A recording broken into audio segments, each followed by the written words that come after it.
तौहीद की अमानत सीनों में है हमारा,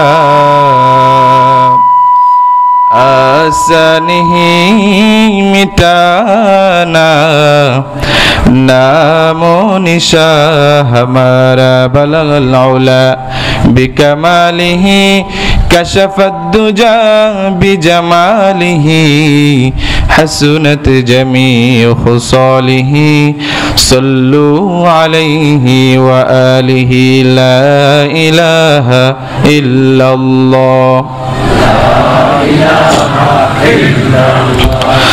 ला इलाहा इल्लल्लाह ला इलाहा इल्लल्लाह ला इलाहा इल्लल्लाह ला इलाहा इल्लल्लाह ला इलाहा इल्लल्लाह। আসমানের মালিক আল্লাহ আল্লাহ, জমিনের মালিক আল্লাহ আল্লাহ, তোমার আমার মালিক আল্লাহ আল্লাহ। লা ইলাহা ইল্লাল্লাহ লা ইলাহা ইল্লাল্লাহ লা ইলাহা ইল্লাল্লাহ লা ইলাহা ইল্লাল্লাহ লা ইলাহা ইল্লাল্লাহ মুহাম্মাদুর রাসূলুল্লাহ। শুরুতেই অবিনশ্বর মহান সত্তা যিনি আমাদেরকে সৃষ্টি করেছেন, প্রতিনিয়ত আমাদেরকে লালন পালন করছেন, প্রতিপালন করছেন, সেই মহান রব্বুল আলামিনের শাহী দরবারে শুকরিয়া আদায় করছি। সকলে বলুন আলহামদুলিল্লাহ। একটু যদি আমরা চিন্তা করি তাহলে দেখতে পাবো দুনিয়ার বুকে নানা রকম মজমা হয়, সমাবেশ হয়, মানুষের সমাগম হয়। সেই সমাগমগুলোর সাথে, সমাবেশের সাথে আজকের এই সমাবেশের পার্থক্য আছে না নাই? একটু জোরে বলেন। আপনারা খাবার খেয়ে আসছেন না? খাবার খেয়ে আসলে একটু আমার কথার উত্তরগুলো দিবেন। যদি কানেক্টিভিটি থাকে তাহলে আলোচনাটা জমে উঠবে, যদি কানেক্টিভিটি না থাকে তাহলে বক্তা বলেই যাবে আর শ্রোতারা একদম ঘুমিয়ে এই কান দিয়ে শুনবে, ওই কান দিয়ে বের করে এইখান থেকে চলে যাবে, ঠিক কি না? এই জন্য একটু কানেক্টিভিটি আমি চাইবো। আমি প্রশ্ন করছি, দুনিয়ার বুকে বিভিন্ন সমাবেশ হয়, আমরা দেখি রাজনৈতিক সমাবেশ হয়, বিভিন্ন নাটক যাত্রাপালার আয়োজনে মানুষ সমাগম হয়, ঠিক কি না? কিন্তু সেই সমাগমের সাথে আজকের এই সমাগমের পার্থক্য আছে না নাই? অবশ্যই আছে। সেই সমাবেশগুলো হয়তোবা দুনিয়ার কোনো স্বার্থের জন্য হয়ে থাকে, সেই সমাগমগুলো হয়তোবা সাময়িক কোনো বিনোদনের জন্য হয়ে থাকে, কিন্তু আজকের এই মাহফিলটা দুনিয়ার কোনো স্বার্থের জন্য নয়। আজকের এই মাহফিলটা হলো আখিরাতের মুক্তির পাথেয় হিসেবে, ঠিক কিনা? সুতরাং অবশ্যই আমরা শুরুতেই বলতে পারি দুনিয়ার যে সমাগম, দুনিয়ার যে সমাবেশ, সেগুলোর সাথে এই মাহফিলের অবশ্যই পার্থক্য আছে। এই জন্য আমি যদি আপনাদেরকে প্রশ্ন করি, দুনিয়ার সমাবেশে বিভিন্ন মানুষ যায়, কিন্তু আজকের এই মাহফিলে সবাইকে আসতে পারবে?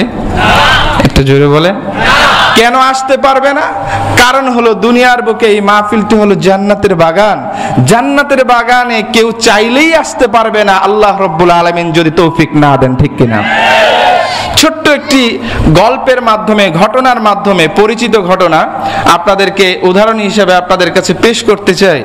আল্লাহর একজন ওলি ছিলেন হযরত আব্দুল্লাহ ইবনুল মুবারক রাহমাতুল্লাহি আলাইহি। উনি একজন জননেতা ছিলেন, মানুষের খাদেম ছিলেন। দেখেন কতটা আমাদের নেতাদের সাথে ওনার পার্থক্য, কতটা পার্থক্য। আব্দুল্লাহ ইবনুল মুবারক রাহমাতুল্লাহি আলাইহি ওনার এরিয়ার মধ্যে যত মানুষ ছিল প্রত্যেকটা মানুষের সাথে ওনার আন্তরিক সম্পর্ক ছিল, চাই সে মুসলমান হোক, চাই সে অন্য ধর্মের হোক, প্রত্যেকটা মানুষের সাথে ওনার কানেক্টিভিটি ছিল। এতটাই সম্পর্ক ছিল, ওনার যদি কখনো মনে হয়েছে বাসায় থাকা অবস্থায় যে আমার ওই জনগণটা হয়তো বা কোনো কষ্টে আছে, সাথে সাথে মনে হওয়ার সাথে সাথে তিনি চলে যেতেন দেখার জন্য। চিল্লায়া বলেন সুবহানাল্লাহ। আব্দুল্লাহ ইবনুল মুবারক রাহমাতুল্লাহি আলাইহি একদিন গভীর রজনীতে হুট করে ওনার মনে জাগ্রত হলো যে ওনার এলাকার একজন মানুষ এই মুহূর্তে খুব কষ্টে আছে। মনে হওয়ার সাথে সাথে তিনি বের হয়ে গেলেন রাস্তায় হাঁটছেন, অন্ধকার রজনী। উনি তো জানেন না কে মূলত কষ্টে আছে, উনি জানেন? ওনার মনে উদ্রেক হয়েছে, ওনার মনে জাগ্রত হয়েছে এই কথাটা। উনি জাগ্রত হওয়ার সাথে সাথে সিদ্ধান্ত নিয়ে নিলেন তাকে সরাসরি উনি দেখতে যাবেন। উদ্দেশ্যহীন, গন্তব্যহীন রাস্তায় উনি বের হয়ে গেলেন। রাস্তায় বের হলেন, অন্ধকার রজনী, পিনপতন নীরবতা, কোনো শব্দ নাই, নিঃশব্দ অবস্থায় রাস্তায় হাঁটছেন। কিছু দূর যাওয়ার পর হঠাৎ একটি শব্দে তিনি থমকে দাঁড়ালেন। কান পেতে শুনতে লাগলেন একটি কান্নার আওয়াজ। যখন রাতের মধ্যে, গভীর রাতে কান্নার আওয়াজকে শুনতে পায়, আমরা কাছাকাছি যাব না আসলে কি হচ্ছে জানার জন্য? তো আব্দুল্লাহ ইবনে মুবারক রাহমাতুল্লাহ আলাইহি কান্নার আওয়াজ শুনে ঘরের কাছাকাছি গিয়ে কান পাতলেন। কান পাতার পর উনি শুনতে লাগলেন এক মহিলা আল্লাহ রাব্বুল আলামিনের কাছে প্রার্থনা করছে, রুনাজারি করছে, কান্নাকাটি করে, হে পরওয়ারদিগার আলম, আপনি যেহেতু আমাকে ভালোবাসেন, আপনি যেহেতু আমাকে মুহাব্বত করেন, এই ভালোবাসা আর মুহাব্বতকে উসিলা করে আমার এলাকার যত গুনাহগার বান্দাবান্দি রয়েছে প্রত্যেককে আপনি ক্ষমা করে দিন। আব্দুল্লাহ ইবনে মুবারক রাহমাতুল্লাহ আলাইহি উনি জননেতা এবং আল্লাহর একজন ওলি, প্রিয় আবেদ বান্দা। উনি এই কথা শোনার পরে উনি আরো অবাক হয়ে গেলেন, তাজ্জব বনে গেলেন। আরে আল্লাহ রাব্বুল আলামিন কাকে ভালোবাসেন, কাকে ভালোবাসেন না এটা আমি কিভাবে জানবো? আমরা তো কেউ জানি না। কিন্তু এই গভীর রজনীতে এই মহিলা কিভাবে জানলো আল্লাহ রাব্বুল আলামিন তাকে ভালোবাসেন? সে কিভাবে বুঝলো আল্লাহ রাব্বুল আলামিন তাকে পছন্দ করেন? প্রশ্ন করে বসলেন, হে বোন, আপনাকে আল্লাহ রাব্বুল আলামিন ভালোবাসেন আপনি কিভাবে বুঝলেন? তখন সেই মহিলা উত্তর দিতে থাকলো এভাবে, হে আমার প্রতিকি ভাই, এই গভীর রজনীতে আল্লাহ রাব্বুল আলামিন যখন প্রথম আসমানে এসে তার বান্দাদেরকে ডাকেন, হে আমার বান্দারা, তোমাদের কার কি প্রয়োজন আমি রব্বুল আলামিনের কাছে চাও। তোমাদের কার কি হাজত রয়েছে আমি রব্বুল আলামিনের কাছে চাও। তোমাদের কার কি চাও পাওয়া রয়েছে। দুনিয়ার বুকে তোমরা কেউ নানা রকম সমস্যায় ভুগছো, কেউ অর্থনৈতিক সমস্যায় ভুগছো, কেউ সামাজিক সমস্যায় ভুগছো, কেউ পারিবারিক যন্ত্রণায় ভুগছো, কেউ নানা রকম প্রবলেমে পড়ে আছো। আমি রব্বুল আলামিন তোমাদের জন্য প্রথম আসমানে এসে রহমতের দরজা খুলে অপেক্ষা করছি। হে আমার বান্দারা, তোমাদের কার কি প্রয়োজন আমি রব্বুল আলামিনের কাছে চাও। তোমাদের কার কি হাজত রয়েছে, তোমাদের কার কি চাও পাওয়া রয়েছে আমি রব্বুল আলামিনের কাছে চাও। তোমাদের মনের যত ভাষণা রয়েছে আমি রব্বুল আলামিনের কাছে চাও। আল্লাহ রব্বুল আলামিন যখন বান্দাদেরকে এভাবে ডাকেন তখন পৃথিবীতে তিন শ্রেণীর মানুষ জাগ্রত থাকে। কয় শ্রেণীর মানুষ? তিন শ্রেণীর মানুষ তখন জাগ্রত থাকে। এক নম্বর শ্রেণী হলো যারা নিজস্ব প্রয়োজনে, যারা নিজেদের কোনো প্রয়োজনে জাগ্রত থাকে রাতের বেলায়। যেমন আমরা দেখি কেউ অসুস্থ রয়েছে এই জন্য জাগ্রত থাকে, কেউ হয়তোবা ঘর বাড়ি পাহারা দেয়। চিল্লা বলেন ঠিক কিনা? দ্বিতীয় নম্বর শ্রেণী হলো এমন এক দলের মানুষ যারা গভীর রজনীতে চিন্তা ভাবনা করে কার ঘরে ডাকাতি করা যায়, কার ঘরে চুরি করা যায়, মানুষকে কিভাবে ক্ষতি করা যায়। চিল্লা বলেন ঠিক কিনা? এই রকমের মানুষ হলো দ্বিতীয় নাম্বার। তিন নাম্বার যে শ্রেণী জাগ্রত থাকে, আল্লাহ রাব্বুল আলামিন যখন প্রথম আসমানে এসে বান্দাদেরকে ডাকেন, হে আমার বান্দারা, তোমাদের কার কি প্রয়োজন আমি রব্বুল আলামিনের কাছে চাও। আল্লাহ রাব্বুল আলামিনের ডাকে সাড়া দিয়ে যেই বান্দারা তাহাজ্জুদের নামাজে দাঁড়িয়ে যায়, আরামের ঘুম হারাম করে আল্লাহ রাব্বুল আলামিনের কাছে রুনাজারি করে, সেই নাম্বার হলো তৃতীয় শ্রেণী। চিল্লা বলেন ঠিক কিনা? এই তৃতীয় শ্রেণী হলো আল্লাহর প্রিয়তম বান্দা, আল্লাহ যাদেরকে ভালোবাসেন, আল্লাহ যাদেরকে মুহাব্বত করেন। কারণ হাদিসে রয়েছে, মাইয়ুরিদিল্লাহু বিহি খায়রান ইউফাক্কিহু ফিদ্দীন। আল্লাহ রাব্বুল আলামিন যাকে কল্যাণ করে মনে করেন তাকে দ্বীনের সহি বুঝ দান করেন। ঠিক তেমনি ভাবে আল্লাহ রাব্বুল আলামিন যাকে ভালোবাসেন তাকে দ্বীনের কাজে মনোনিবেশের তৌফিক দান করেন। চিল্লা বলেন ঠিক কিনা? ঠিক তেমনি এইভাবে দুনিয়ার বুকে এই মাহফিলগুলো হলো জান্নাতের বাগান। এই জান্নাতের বাগানে যে কেউ চাইলেই আসতে পারে না। আল্লাহ রাব্বুল আলামিন যাকে তৌফিক দেন, আল্লাহ রাব্বুল আলামিন যাকে এই জান্নাতের বাগানে শরীক হওয়ার ইচ্ছা করেন, সেই একমাত্র এই বাগানে আসতে পারেন, ঠিক কিনা? একটু চিন্তা করে দেখবেন, অত্র এলাকার অসংখ্য মানুষ রয়েছে, সে প্রত্যেকটি মানুষ যদি আজকের এই মাহফিলে চলে আসতো, এই মাহফিল লুকে লুকারণ্য হয়ে যেত, ঠিক কিনা? এমনও দেখবেন যে পাশের ঘর, মাহফিলের পাশেই তার ঘর, কিন্তু আল্লাহ রাব্বুল আলামিন তাকে তৌফিক দেন নাই, সেই মাহফিলে আসতে পারেন না, ঠিক কিনা? কিন্তু শত শত মাইল দূর থেকে, অনেক মাইল দূর থেকে আজকের এই মাহফিলে অনেকে চলে আসছেন, যাদেরকে আল্লাহ রাব্বুল আলামিন কবুল করেছেন, ঠিক কিনা?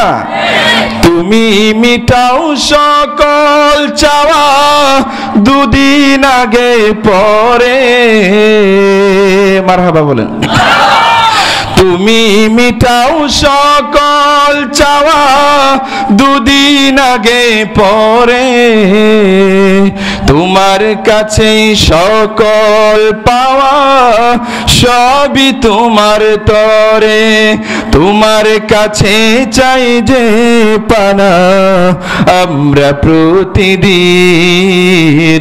তোমার দয়ায় পূর্ণ আমার সারা নিশিদিন, তোমার দয়ায় পূর্ণ আমার। আল্লাহ তুমি দয়ার সাগর, রহমানুর রহিম, তোমার দয়ায় পূর্ণ আমার সারা নিশিদিন, তোমার দয়ায় পূর্ণ আমার সারা নিশিদিন।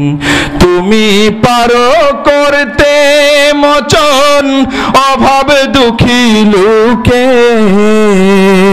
তুমি পরম মুক্তিদাতা মালিকে জগতের, তুমি পারো করতে মোচন অভাব দুঃখী লোকের, তুমি পরম মুক্তিদাতা মালিকে জগতের, তোমার কাছে চাই যে মোরা, তোমার কাছে চাইলে মোরা আসবে যে সুদিন, তোমার দয়ায় পূর্ণ আমার সারা নিশিদিন। আল্লাহ তুমি দয়ার সাগর, রহমানুর রহিম, তোমার দয়ায় পূর্ণ আমার সারা নিশিদিন। মারহাবা। এবার প্রশ্ন করতে চাই, আজকের এই মাহফিলে এসে আপনারা খুশি না বেজার? খুশির আওয়াজ খুব আস্তে হয়, তাই না? খুশির আওয়াজ আস্তে হয় না জোরে হয়? তাহলে বলেন তো, আজকের এই মাহফিলে আসতে পেরে আমরা খুশি না বেজার? আমাদের রিজিক দাতাকে, আমাদের পালনকর্তাকে, আমাদের রাসূলকে, হ্যাঁ পেছ লাগানো যাবে না তো, জুসের সাথে কি থাকতে হবে? হোশ থাকতে হবে। বলেন আমাদের রাসূলকে, আমাদের নবীজিকে, আরো জোরে বলেন হযরত মুহাম্মদ সাল্লাল্লাহু আলাইহি ওয়াসাল্লাম। মুসলমানদের সংবিধানের নাম, আরো জোরে বলেন ইসলাম সংবিধান নাকি? এই যে দেখেন, মৌলিক বিষয় আমাদের গলদ রয়ে গেছে। মুসলমানদের সংবিধান হলো আল কোরআন। চিল্লায়া বলেন ঠিক কিনা? আরো জোরে বলেন ঠিক কিনা? সে আল কোরআনের সূরা বনী ইসরাইল থেকে আপনাদের সম্মুখে আমি দুটো আয়াত তেলাওয়াত করেছি। এই দুটো আয়াতে আল্লাহ রাব্বুল আলামিন যে আলোচনা, যে কথা বক্তব্য দিতে চেয়েছেন সেটা আমি বলবো। তার আগে আমি সংক্ষিপ্তভাবে সূরা বনী ইসরাইলের কিছু তথ্য আপনাদের সাথে শেয়ার করতে চাই। সূরা বনী ইসরাইল নাজিল হয়েছে হযরত মুহাম্মদ সাল্লাল্লাহু আলাইহি ওয়াসাল্লাম মক্কা থেকে মদিনায় হিজরত করার কিছুদিন পূর্বে। বলা হয়ে থাকে সূরা বনী ইসরাইল নাজিল হয়েছে মিরাজের সময়। চিল্লায়া বলেন সুবহানাল্লাহ। সূরা বনী ইসরাইলের যদি আমরা কুরআনের যদি ধারাবাহিকতা আমরা সূরার সংখ্যা হিসাবে আমরা বলতে চাই, এটি হলো 17তম সূরা। কততম সূরা?